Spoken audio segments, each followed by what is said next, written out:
People really love their flavor of the week outrages, don't they?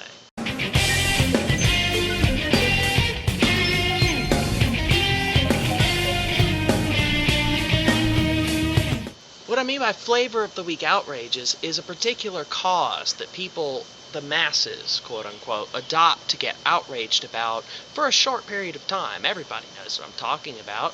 A good example is the Kony 2012 thing, where despite, all the other issues that existed with that campaign to begin with, there was the main point that people got outraged about this thing for a little while, and then their minds drifted onto other issues. Other news stories and topics came up. Other new things to get outraged about happened.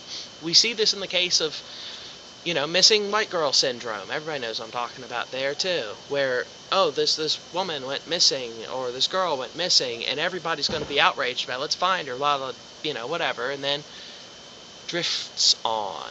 Our attention wanders to another cause, another bad thing happened somewhere else, and now we're outraged about this thing, and the previous issue is more or less forgotten.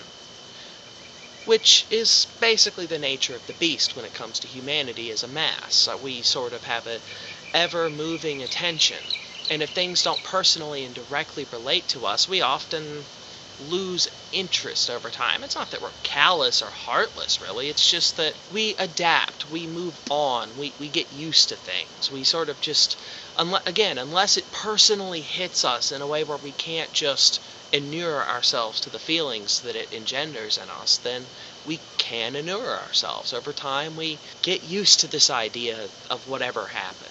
It becomes normal. It becomes a part of the world we live in now. And for our current issue that seems to be everybody's flavor of the week of outrage is the missing Nigerian girls abducted by Boko Haram.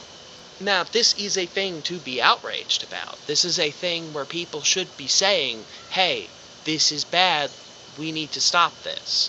But what I'm afraid is going to happen, and what I'm pretty sure is going to happen, is over time, we're not going to find the girls, and then people are going to move on. We're going to figure out other things again to be outraged about, and in the end, if these girls aren't found somewhat soon, the issue really will be a moot point anyway. And then we will move on to another thing, and another tragedy will sort of more or less be added to the history books rather than prevented. What am I getting at here? Don't let these kinds of causes become flavors of the week, where we just move on after feeling outraged and doing nothing. We're all guilty of it in some fashion. There are people out there trying to make a difference, but the vast majority of us do feel outraged about this. We do feel that this is wrong, and we have our ethical feelings about this whole thing, but we need to act on it if we can. Not that most of us can just fly over to Africa with a gun and try to rescue them or anything, but learn about the issues, learn about what's happening. If nothing else, take the time to educate yourself on the situation so that you have a better understanding of it. That may not help anybody in the immediate, but if you can understand it better, maybe you can educate other people, spread awareness, and if nothing else, that's something. You can spread awareness of an issue, and maybe that doesn't help resolve the current issue, but it might, if done enough, change people's opinion where the next time something happens, they won't have forgotten about the previous outrage, and they can say, hey, wait a minute, this continues to be a problem.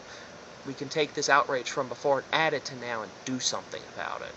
It's a long-term look, but solving problems is a long-term thing. I think if everybody educated other people, spread the word, and created a long-term discussion instead of just making it a flavor of the week, we could learn enough about this situation, get outraged enough about it, that it becomes something we deal with instead of just get over. Just something to think about.